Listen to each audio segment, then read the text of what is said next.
I'm going to teach you today. Well, I should say we. Sorry, Jimmy. We're going to teach you today the 3 most important questions you need to ask yourself when it comes to growing your gym. 99% of the gym owners that we speak to, their number one question that they always ask themselves is, how do I get more members? How do I get more leads? How do I get more clients? Right? That's the number one question. We all ask it. Problem is that you can have as many leads as you want, but if you have a leaky bucket, that bucket is never going to fill. So let's use our fishing boat analogy.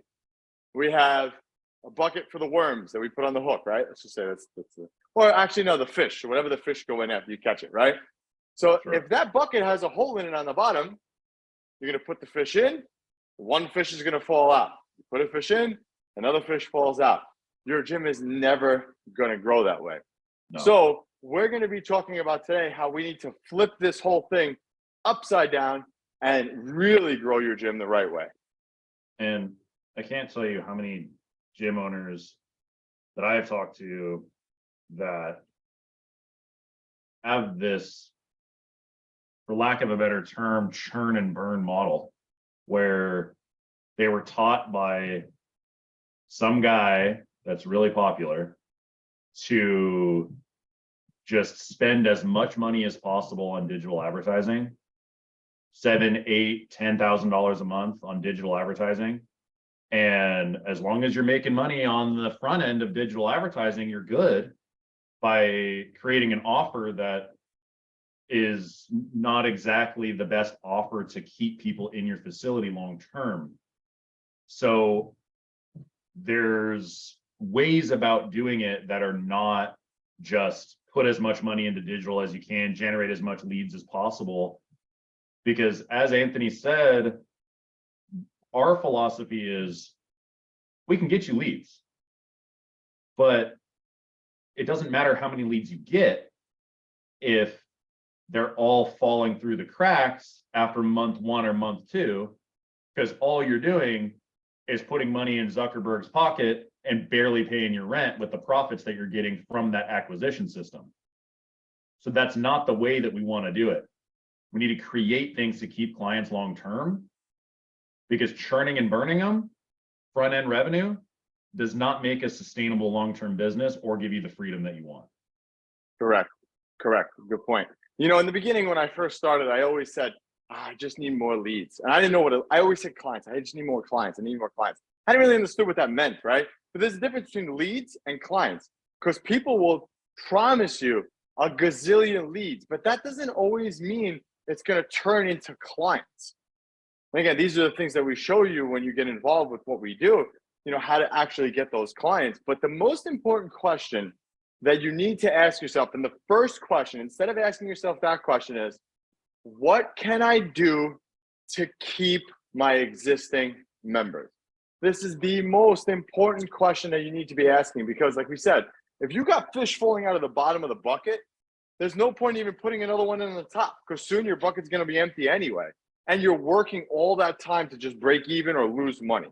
So what can I do to keep my existing clients? You know, we have a bunch of trainings on retention. We've talked about retention endlessly, but one of the major things that you could do is attendance tracking. That is the one thing. Making sure they're utilizing their membership is probably one of the most important things. But this is the most important question that you need to ask yourself. Figure out what your churn rate is. Some gyms don't even know. Figure out how many clients you're losing. And ask yourself every day, ask your staff, what can we do to keep clients? What can we do to keep clients? Jimmy, you want to add on that? I mean, attendance tracking is one, but if we look at how we can actually keep those clients, sometimes there are things in your business that are going to cost you payroll and initiatives that you can implement within your business that cost you payroll costs, okay? And they may cost you a little bit of money here and there to give your clients a little gift or something of that nature.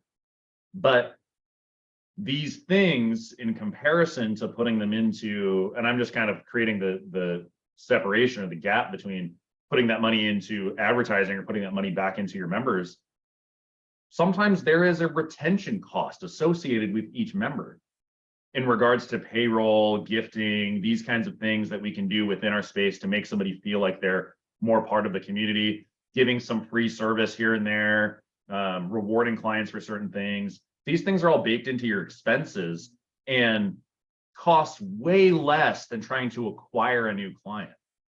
So we have to look within our space and go, what are the things, the initiatives that I can implement and have my staff take over certain tasks that are going to make members feel more part of the community and retain them better?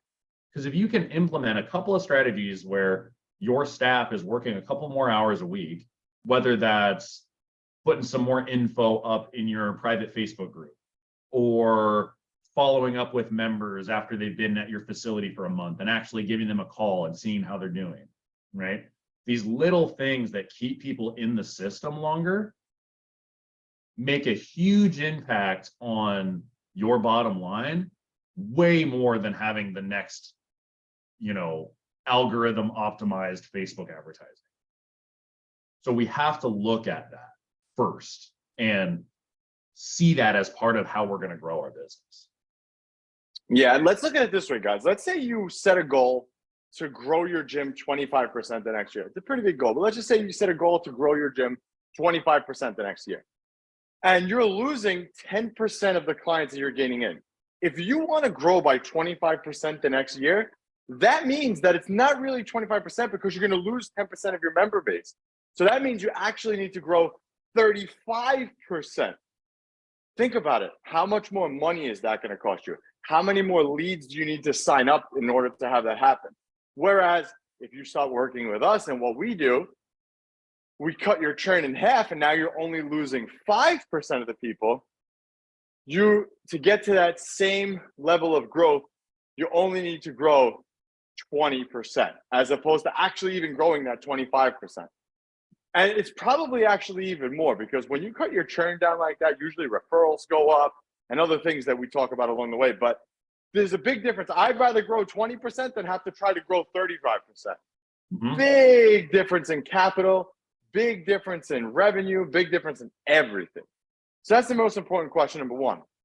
Second question, number two, and this one ties in with number one, what can I do to increase business with my existing clients? So yes, that means having them stay longer, but what else could you sell them? What other upsells? How can you make them worth more in your business? So again, we've talked about this before. Upgrades, nutrition upgrades, membership, training upgrades, getting them from going twice a week to your gym to 3 times a week. That's an upgrade. That's an upsell. That's a way to make the client more valuable to you. So these are the 2 questions that you got to constantly be asking yourself in order to really shoot your gym to 7 figures. 100%. And on top of those things, on top of Ascension, we also have supplement sales. We have apparel sales, right? These things, even if your apparel sales, and for the most part, apparel sales are not a moneymaker. Let's just be real here. If you're like, oh, I'm going to make all this money off my t-shirts, like maybe a little bit. But when you look at the cost of all of it, the reason for selling apparel is to get that client bought in and keep them in your facility longer because they're wearing your brand all the time. Anthony and I are wearing our own brands right now. And it's just, your clients are going to like the t-shirt, invest in something that they like and that feels good, that they want to wear. They become a brand ambassador for you, and not just a brand ambassador when they wear it outside, because they're not a marketing piece. They're not a billboard. What they are is somebody that's embodying the culture of your facility. So you don't have to make profit off of apparel. Okay. A little bit of profit's great, but that's not really the goal. Supplements, you want to be making a profit off of that, but they need it anyway. And if they're getting it from you, then you're in their home again, you're in their cupboard, you're in their cabinet, right? And then the other thing that we want to do, and that we do seasonally at our facility, is short-term challenges and short-term youth programs. These things are ways to tap into a different wallet of your member base. And if they want that kick in the butt for a fat loss challenge that's internal, great. For us, every time we run a fat loss challenge, we add between $2 and $4 grand to that month. So we want to make sure that we do these things seasonally, because once people buy into a fat loss challenge, they'll ascend afterward into a higher ticket membership potentially. In addition to the fact that running some youth programs that are short duration, all of your members probably have kids that can use a short duration summertime youth program. So we can run things like that. It boosts revenue.